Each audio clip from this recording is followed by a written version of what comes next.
All right, let's get started.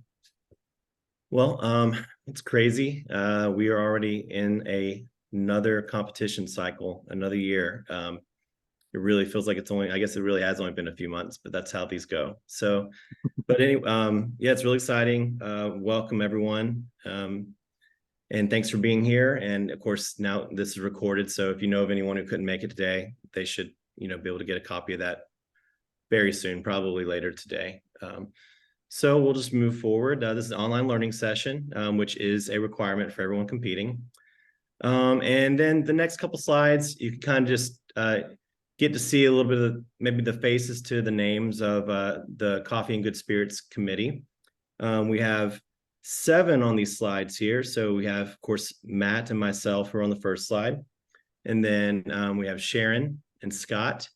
And you will see, I believe Sharon will be judging at both prelims, so you'll get a chance to meet her. And then Scott may be around. I'm not sure his schedule, but he's always involved in competitions. He's been doing it for years. He's a kind of a big deal. But and then on the next page we have Ashley, Daniel, and Kaylee. I believe Ashley and Kaylee will be in Kansas City. And then we do have a couple more that need to be added. Matt and Davey, who have served as stage managers last cycle. So it'd be great to have them and their knowledge on making sure things run smoothly throughout the competition year. So we'll get them added as well. But these are some faces of your committee. The next slide, I just wanted to take a moment to just read the code of conduct, just to make sure everyone here and everyone who goes through this online learning session has read it. So I'll go ahead and read that now. So the SCA maintains a zero tolerance policy for harassment, violent behavior, and sexually offensive behavior or actions. This includes, but is not limited to, harassment toward another individual on the basis of gender, sex, pregnancy, childbirth, religion, creed, race, color, national origin, medical condition, genetic disorder, physical or mental disability, marital status, age or sexual orientation, physical or verbal threats, unwelcome attention, bullying, stalking, the use of physical force, behavior that creates a disturbance or is dangerous, including lewd or generally offensive behavior or language, using sexually explicit or offensive language or conduct, and obscene gestures. Anyone found to be behaving in any way that violates this policy, either in person or online, may be removed from the association without refund and may be banned from future SCA events. And then, of course, there's a link if you need to reference it. And of course, if you see anything like this kind of behavior, please don't hesitate.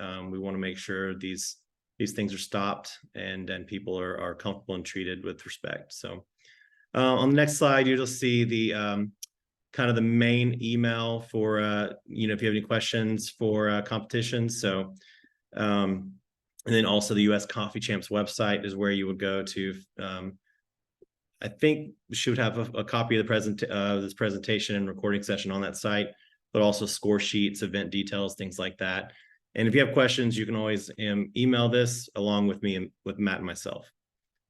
All right, so this is our 2024 season. So it's 2023, but we're calling everything right now the 2024 season because that's when it will finish.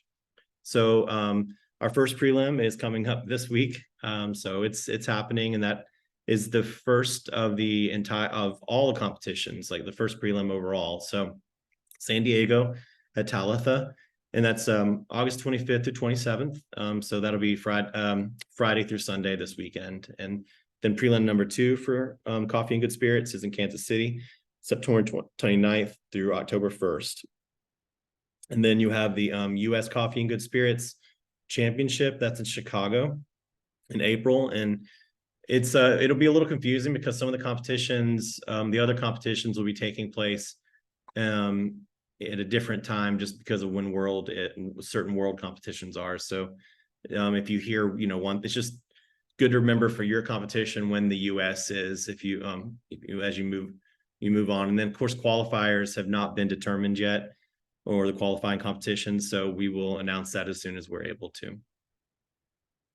The online learning session agenda, this is just brief, kind of an overview. We'll go through the competition summary, the weekend schedule, vocab and roles, judge guidelines, tasting and scoring range, score sheets, stage information, what Showtime will look like, and then give you an opportunity, we'll cover frequently asked questions and then give you an opportunity, of course, to ask any more. So the competition summary, the U.S. Coffee and Good Spirits Championship Prelims consists of one round that actually mimics the Spirit Bar round of the World Coffee and Good Spirits. So even though this is prelim, this is very good, very good practice and introduction to what you would, someone who makes it all the way to Worlds would encounter. And so it's already prepping competitors for that. Competitors will choose a provided coffee before the competition, randomly choose a required alcohol, whiskey, rum, or gin, have 5 minutes of prep and then 6 minutes to prepare 2 identical coffee cocktails to 2 taste judges. The head judge will not score, but just will be there also taking notes and overseeing. The top 4 scoring competitors will secure a place at the qualifying competition. All right, and then on to the weekend schedule. For judges, you'll have on day 1, which will be Friday, there'll be a judges workshop. And then later that day or evening, you'll have panels assigned, and you'll know who you'll be judging at least on day 1. And then on day 2, there'll be the morning calibration and then competition judging. And then day 3, if we have enough competitors to cover both days, there'll be again another morning calibration. Then there'll be another competition judging, and then at the end for everyone there'll be announcements, and then competitors will have a chance to debrief with judges and go over score sheets and ask questions and those kind of things. For competitors, so on day 1, load-in time will happen according to the email that your host sent out. So be paying attention to that communication. There'll be a competitor meeting and coffee selection as well. And then day 2 and day 3 will both have practice times in the morning and then performances to follow after practice times. And then again, at the end of the day, same as for judges, there'll be announcements and then a debrief that you can go and speak with the judges and go over your score sheets. So this is just kind of going over a little bit of the nomenclature, the language for everything we're using. Sometimes I even get things mixed up when I say them over and over again, so I always have to be reminded to. But an online learning session, what we're doing right now, that's just pre-competition training. Judges workshop, again, that's Friday 9 to 5-ish. It'll vary a little bit from each prelim, but that's generally when it happens. Calibration, that's judges getting calibrated on having the same, calibrated together each morning before they judge. Deliberation is post-performance. So deliberation is when judges go after a performance and finished cleaning up their notes, and then going over scores together and finalizing everything. And then debrief is what happens after announcements on Sunday. And then a conflict, that's just people you cannot judge. Some examples of that might be if someone is an employer or hasn't been employed by the same company or affiliated companies, perhaps a relative, especially close friend, customer, or romantic relationship, maybe someone like a trainer or trainee of the competitor for competition, and then also someone who competed in the same comp season. So again, this is a relatively small industry. What's so great about our industry is that we have a lot of relationships and a lot of friendships here. So just knowing someone and even being on good terms with someone is not necessarily a conflict. It's a little bit more than that, because a lot of us are going to know each other. But again, if you have any hesitation, just bring that to either Matt or myself, and we can kind of determine if that sounds like a legitimate conflict or not. So I'll just quickly, I'll just have a quick insert for exactly what the judge's calibration is. each morning. Yeah. So that time is spent. The reason why it's an entire day is because we do go over the rules. But ideally, anyone who is looking to judge at one of these competitions should have already read through the rule booklet and be extremely familiar with those rules. And so that time at the competition during calibration should be spent clarifying information, not necessarily introducing information uh, for the judges. And typically what we'll calibrate on, making sure that we're all speaking the same language. There will be like some tasting exercises, some exercises for it. For the prelims, there's no visual component of it for the scoring, but you will be walked through exercises on how to talk and taste, give feedback on it. So if you've never judged one of these competitions before, like that's what this day is for, is to teach you how to be objective in your feedback, really just record what happened during that stage time. So there's a lot that happens during that calibration section for the judges each morning. You're talking about the calibration each morning? Yeah. Yeah. Mm-hmm. Yeah. Yeah. And then the heart of going the rules and there's the judge's workshop, but then it's like fine tuning and reinforcing. Yeah, because anytime we're not sure on a score, we always refer to the rules. Yep. So we want to make sure that everyone is familiar with those rules, and we're only clarifying during that calibration time so that everyone can be on the same page and we don't get this wide range of scores where one judge thinks it's a 1 and another judge thinks it's a 4.5. That's what the calibration is for. So anyway.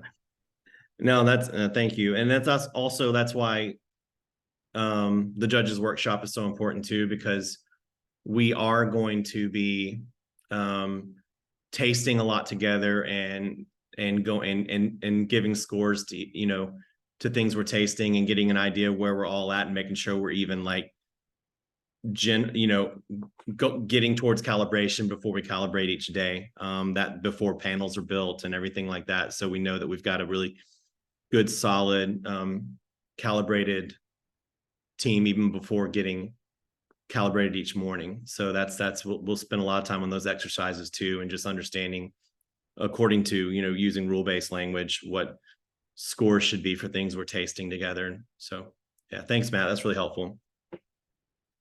Prelim.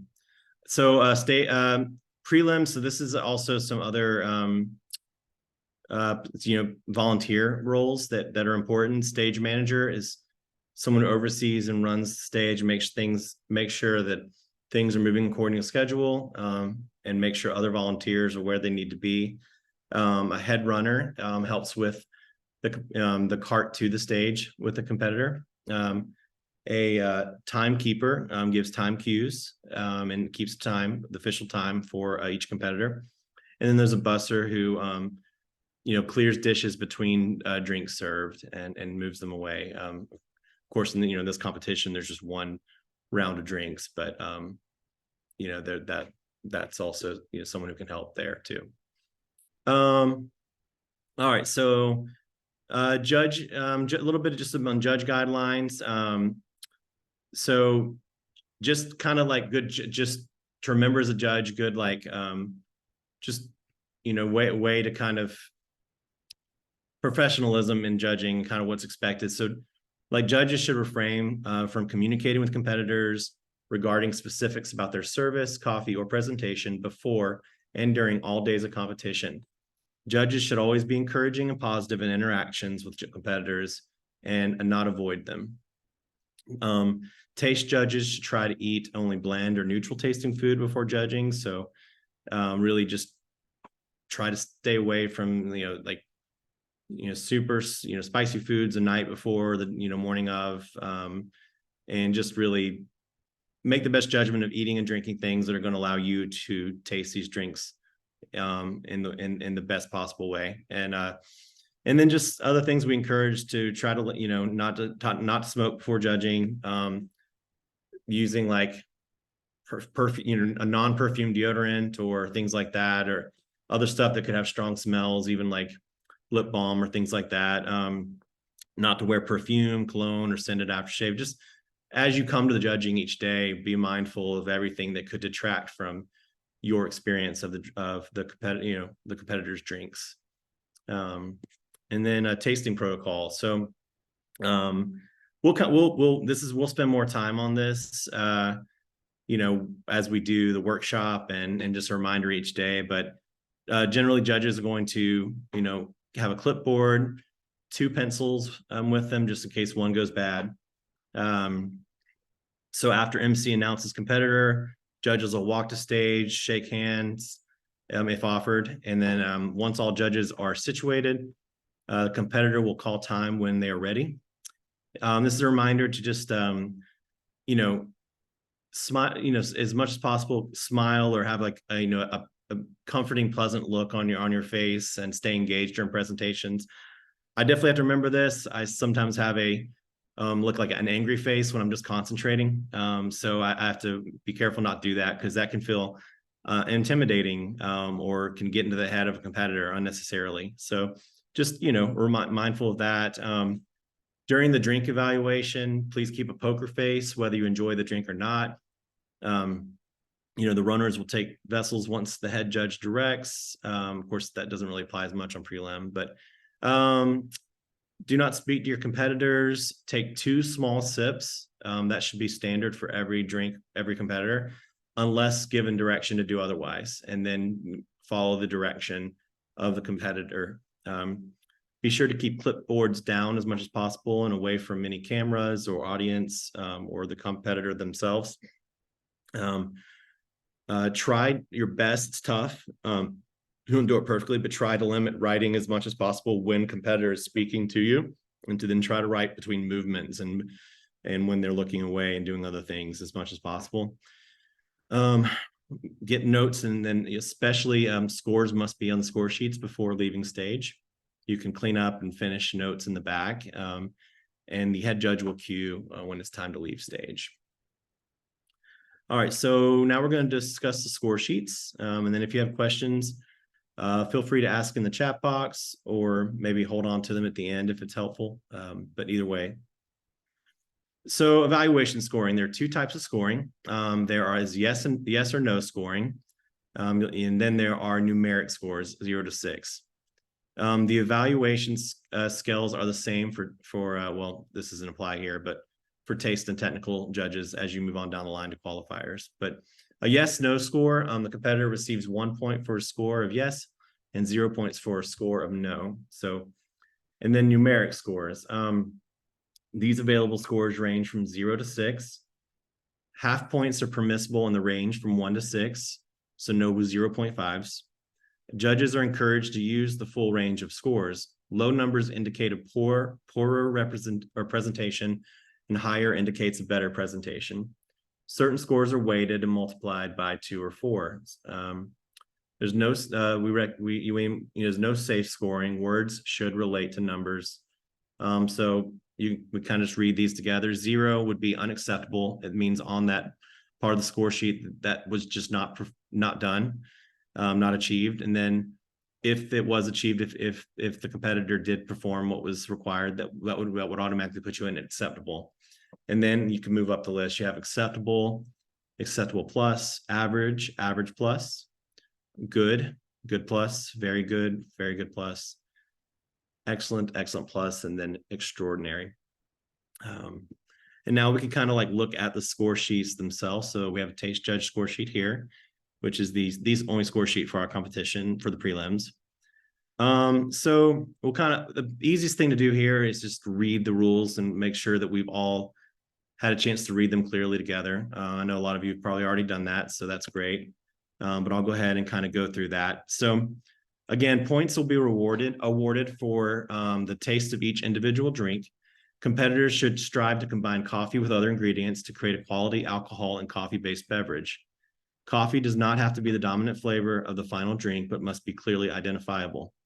Competitors are advised to explain verbally to the judges why they chose their particular coffee, the coffee profile, the beverage constituent structure, the major taste elements, the ingredients used in the beverage, and the philosophy behind the drinks served to the judges. All right, so the first part, balance and combination of flavors. Judges will evaluate how well the flavors work together and are balanced within the drink. Judges will evaluate the drink based on how well the taste components of the coffee, provided alcohol, and or ingredients fit together and complement each other.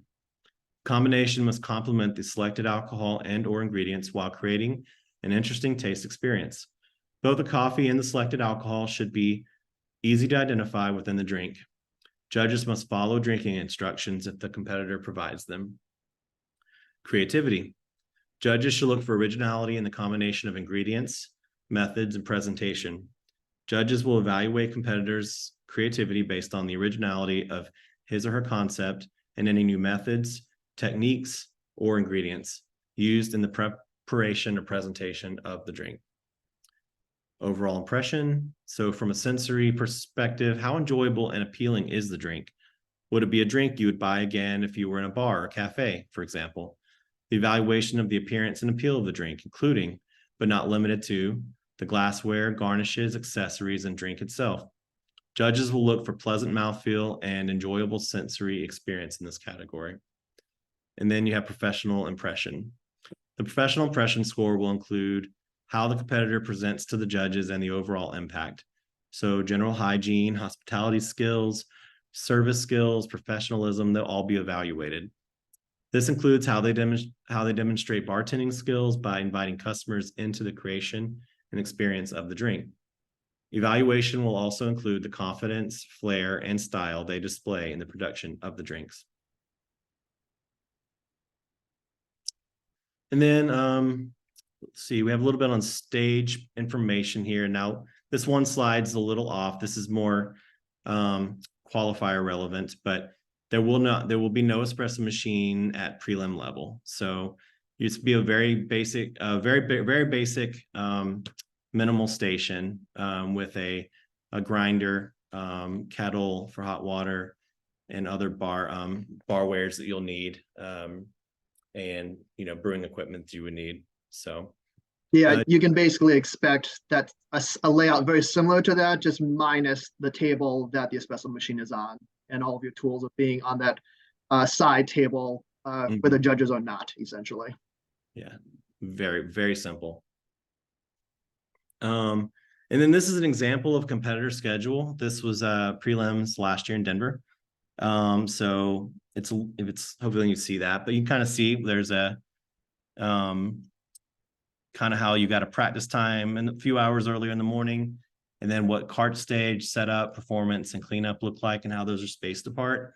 And then you can kind of get an idea of what might it look like, the separation time between performances between competitors. So this is an example of what might look like. It'd be very similar to this. They follow the same general format. A little note on just about the coffee. So hosts must provide competitors with a choice of at least 2 or more coffees for service. Competitors will select one of these coffees to brew and present to the judges during spirit bar, or competitors may select 2 or more coffees and blend them together. The total amount of coffee will be 350 grams, regardless of how many different coffees are chosen. The host provided coffees must come from 2 or more coffee roasting companies. Each competitor will receive a total of 350 grams of compulsory coffee. Prior to the start of competition, the host will have a blind coffee selection cupping or tasting so the competitor may choose coffees for the competition. Basic information about the coffees, such as origin, processing, and elevation, will be provided to the competitors after they have selected their coffees.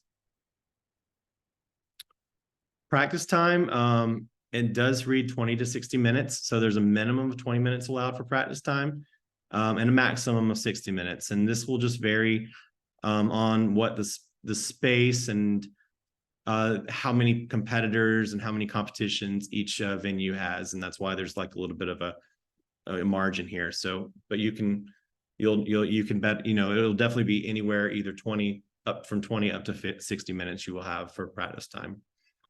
Showtime. And see, I believe, Matt, is this usually where you take up? Yeah, I believe so. Okay, cool. All right, so done all this preparation and traveling, and now you are at the venue, getting ready to go on stage. So you saw on the schedule we have these different breakout times. You have cart to stage time, spirit bar. You have your alcohol selection because it will be random right before going up on stage, essentially. Then you have your prep time, and then you have your actual performance time. So your cart to stage, essentially, if you, well, sometimes there's a cart, sometimes it's just a bus tub, sometimes it's just your hands and what you can carry in them. It's different from prelim to prelim, just because so much of it relies on the hosts. But you will be gathering up your tools, your ingredients, and getting them ready to carry out onto a stage. During that time, some places will have like an AV set up, a microphone that they'll hook up to you. It's a bit more rare at prelims just because most of the time they don't have those sorts of resources. I have seen a couple where they sling like a sort of like a portable microphone speaker like around your shoulder, or use a Bluetooth essentially. So that's an option, but that'll vary from host to host.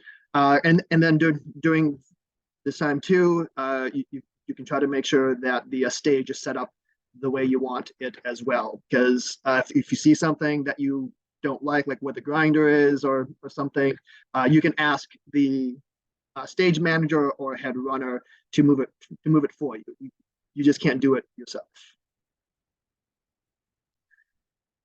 All right, the alcohol selection. So for the prelims, these are the three brands that will be on the spinning wheel or written on pieces of paper that you'll draw at random. The rum is Bacardi Silver, the gin is Citadel, and the whiskey is Jameson. These brands were chosen essentially because they are widely available in most markets and helps prevent someone who might be local to the competition from only those people having access to that spirit to make recipes with, essentially. As much as we would love the opportunity to, partner with some small local distilleries, sometimes that can create an uneven playing field. And the prelims are all about easy access to trying out competitions, and so that's why we chose these three brands, because almost everyone can go to a liquor store and find these to start practicing with.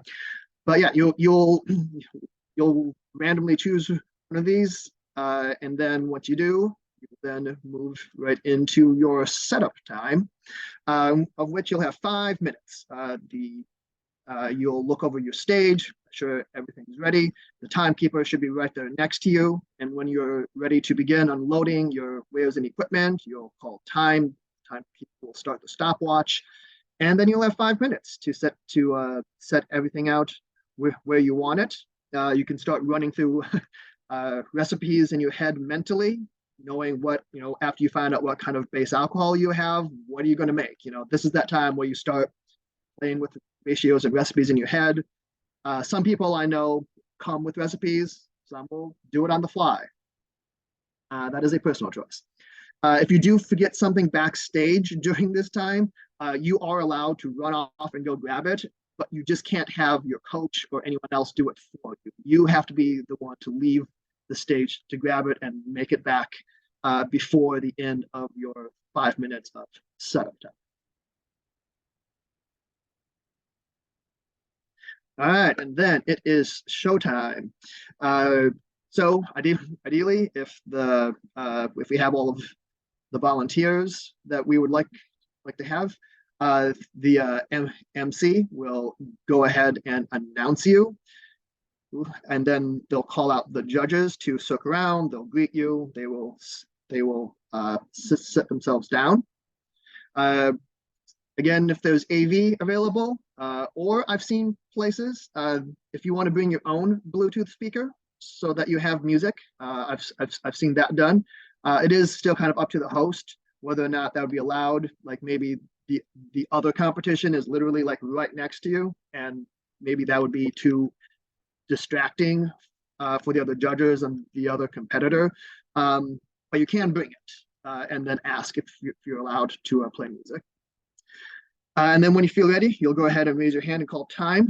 Timekeeper will then start. You'll have 6 minutes to make your 2 identical coffee cocktails.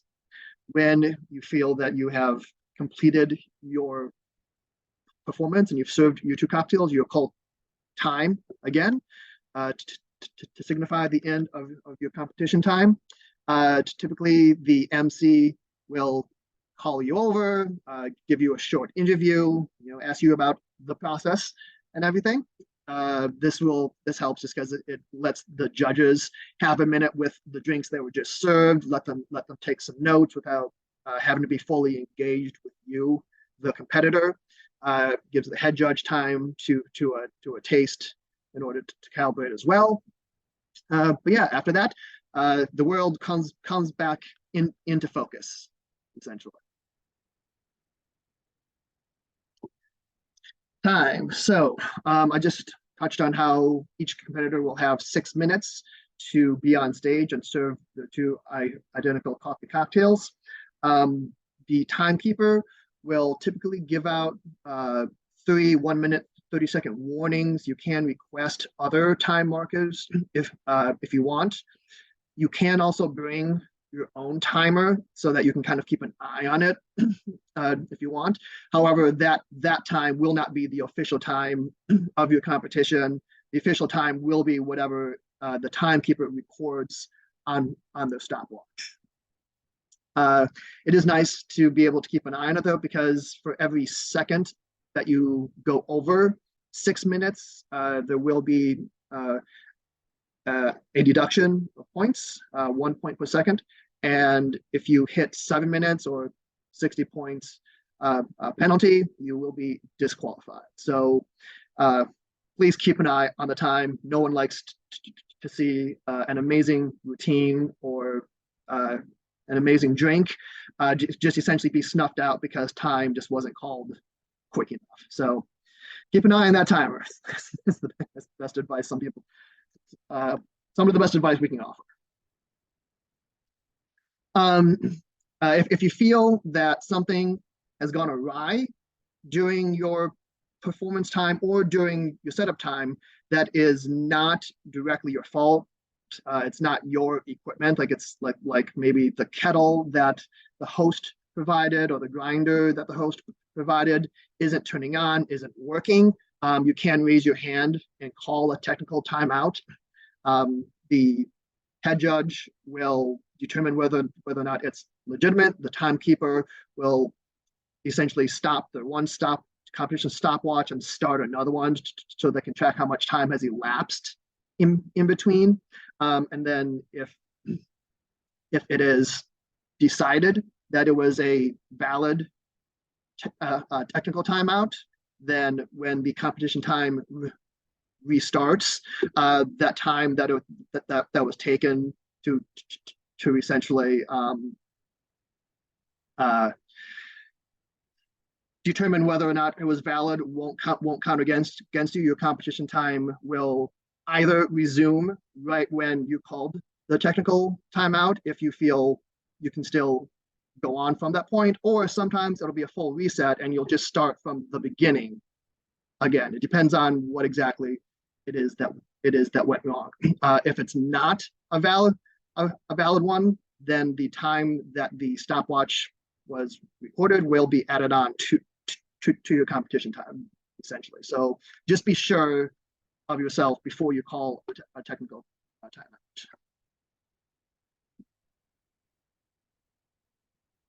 All right, let's just touch on some commonly asked questions, and then we can get into some more generalities of the competitions. So first one, can I bring my own grinder? No. The grinders that the host provides, or the sponsoring grinders, are the ones that have to be used at the competition. Can I bring my own ice? Yes, but there might not be ample freezer space, just because you usually like the one refrigerator or freezer, that storage space has to be shared with the other competitors. Lee, do you have something? No, sorry. Okay. Can I move a grinder I am not using? No, but you can ask the stage manager or the head runner to go ahead and move it for you if you want. Can I play me on music? Yes, but it is at the discretion of the host, like I mentioned earlier. This is one of my favorite questions. Can I distill my own alcohol to use on stage? No. All alcoholic ingredients must originate from a licensed distillery. I know as baristas, we like to be really creative and have full control of our ingredients and everything, but this is not something that we want to mess around with. We're not looking for judges to be tasting anyone's bathtub gin or moonshine, essentially. People going blind on stage. So no, everything has to come from a legitimate licensed source. Can I pre-warm or chill my vessels during my setup time? Yes, you can, as long as there's nothing inside your vessels at the start of your performance time. So essentially, if you're serving a hot cocktail during your setup time, you can go ahead and pre-warm those glasses during those 5 minutes. Before those 5 minutes expire, though, just make sure you dump them out. Then when your performance time starts, if you want to go ahead and then put more water and heat them up again during your 6 minutes, you can do that, but you just can't start your competition time with any liquid inside of your vessels. How much of the required spirit do I need to use? So at least 10 milliliters or a half an ounce must be used in each of the served cocktails. Actually, I think that's a third of an ounce. Yeah, that's a mistake. So at least a third of an ounce in each of these served cocktails. So if you're batching the two that you're serving, that means when you put your alcohol into the shaker, you need at least 20 mils or 2/3 of an ounce added to your shaker, and then you can divvy out those two cocktails, and each one will have that 10 mils in it. Does coffee have to be in both drinks? Yes, it does. Can I use cold brew coffee I made ahead of time? Yes, but you must also use coffee prepared on stage during your performance time. So I wouldn't recommend taking your 12-ounce, your whole 12-ounce bag of coffee and making cold brew with it overnight. You gotta brew some on stage, and you have to use that coffee that you made during your 6 minutes. What equipment is provided? That's so we have the yeah. Oh, sorry. So the machine table, we already said that's more of a qualifier national setup, but you will have a work table and a presentation table there for you. The host should be providing a selection of hand brew devices with their appropriate filters in them, a coffee grinder for you to use, a source of hot water, whether that's a hot water tower or a kettle, trash can. Typically there should be a waiter's cart or bus tubs. They should provide ice for you as well as a vessel for it to be on stage with you. Also brew water at room temp or so.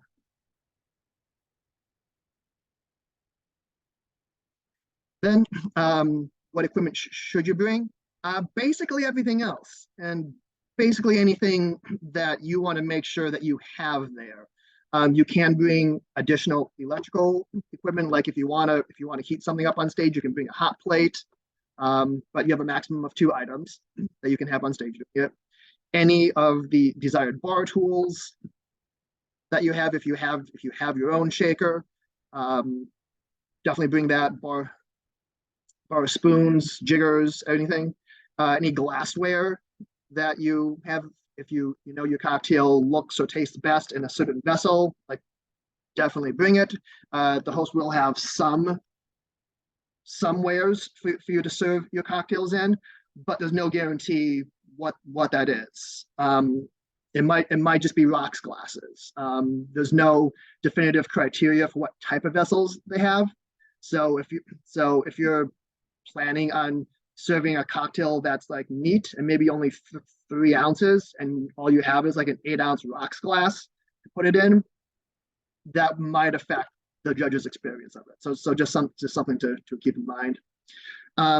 If you have a brewing device that you were practicing with, so you get just the right extraction you want, definitely bring those.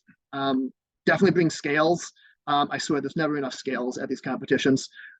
So if you have scales, bring them and keep it with you, since those are so crucial. Timers, you can go ahead and bring those if you want. Any other unique utensils required for your drink? Towels and cloths, always a good idea. Tasting cups, if you want to be tasting things backstage. If you want to bring a brush so that you can keep a nice clean counter for the judges or your work table, that's great. Trays to help you transport things if you want, and then cloths to polish things with, and sometimes gloves too, just in order if you want to keep everything like real spots there. All right, so that brings us to the end of the overall online presentation. Does anyone have any questions about the prelims that are coming up here? Yeah, I have a question. One of the things you had mentioned earlier was talking about wanting to make sure you have kind of a neutralized palate prior to the thing. Is there going to be anything in between the tastings of the competitors, for or just like water? There's typically water. Okay. I would also recommend just bringing your own water.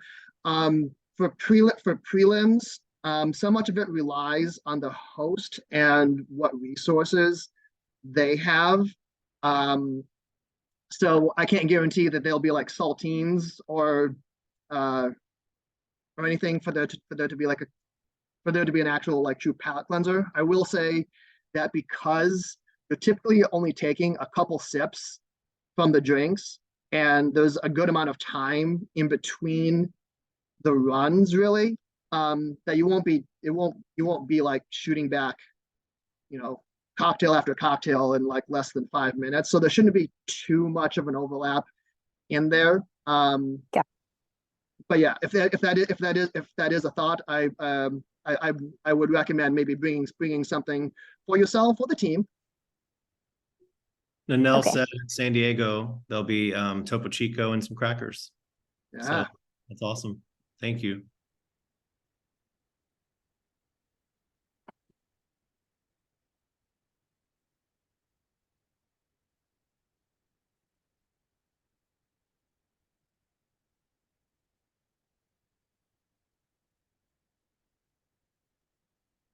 All right.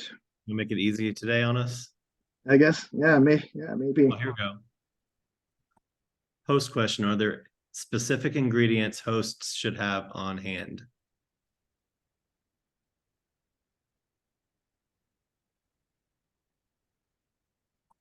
The only ingredients that the hosts have to provide are the choices of coffee, the 3 brands of alcohol that we just touched on for rum, gin, and whiskey, and ice, really. Everything else is entirely optional. Like if you want to get sponsorship through like a local distillery or brand, you can absolutely have their brands on the table for competitors to choose from to build recipes on the fly if they want to. But no, the host isn't required to provide any other ingredients. I will say that having things like citrus and sugar in general are good resources, and I would say would like be a boon to like a competitor who may have forgot to bring something or something along those lines, but they're not required. No. Are available barwares and grinders being explained to us prior to the event or at a debrief at the beginning? So the host should be able to provide in an email, if not, yes, definitely by the time of the competition. But if the host knows what equipment the competitors will have access to prior to the competition, sending that out in an email would be great. Same with the barwares.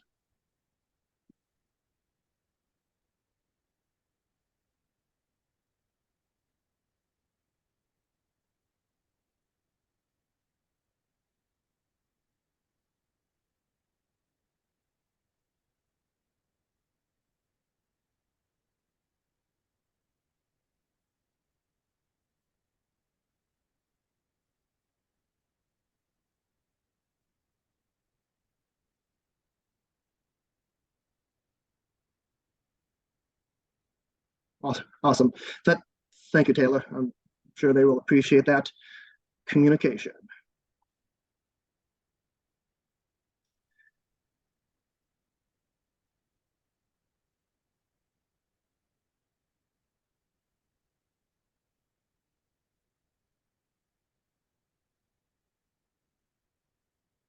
All right, so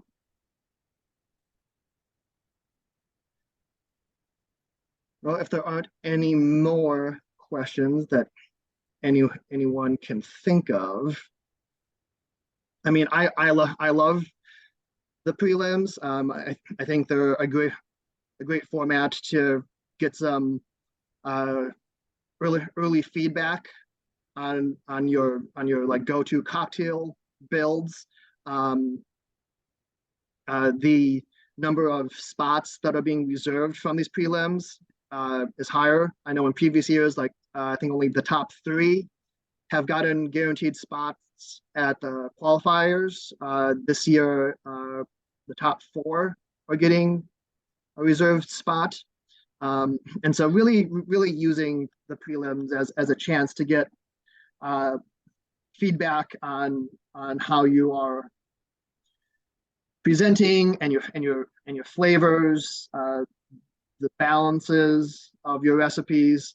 I think is a great opportunity to just have a lot of fun with it and to get ready for the next round. And this is a great like easy entry for anyone who's interested in judging as well. At the larger events, it can be a little hard to get as much judging time, exposure, training, and so using these events to sort of break in, learn how to give feedback, learn how to talk about what happened on stage in a way that isn't coaching, and being able to be objective in your scores and feedback in order to, if you want to judge at the higher levels. I think these events are great fun. Yeah. I do also love how they're held, unlike in convention centers or other spaces that we have to have for larger events. I love how they're held in the element that where most of us are working, in the roasteries or cafes.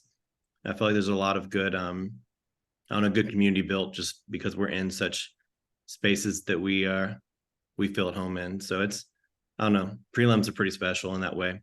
So yeah, really excited to meet a lot of you and just kind of build some new friendships this next competition cycle. So If anyone has any questions, you can go ahead and email us at the US Competitions email, or these are my email address and Lee's as well. So feel free to reach out. We're here for you guys anytime. So thank you guys so much for joining us, and I am really looking forward to seeing you all. all right. Later. Thank you. Bye. Bye, everyone.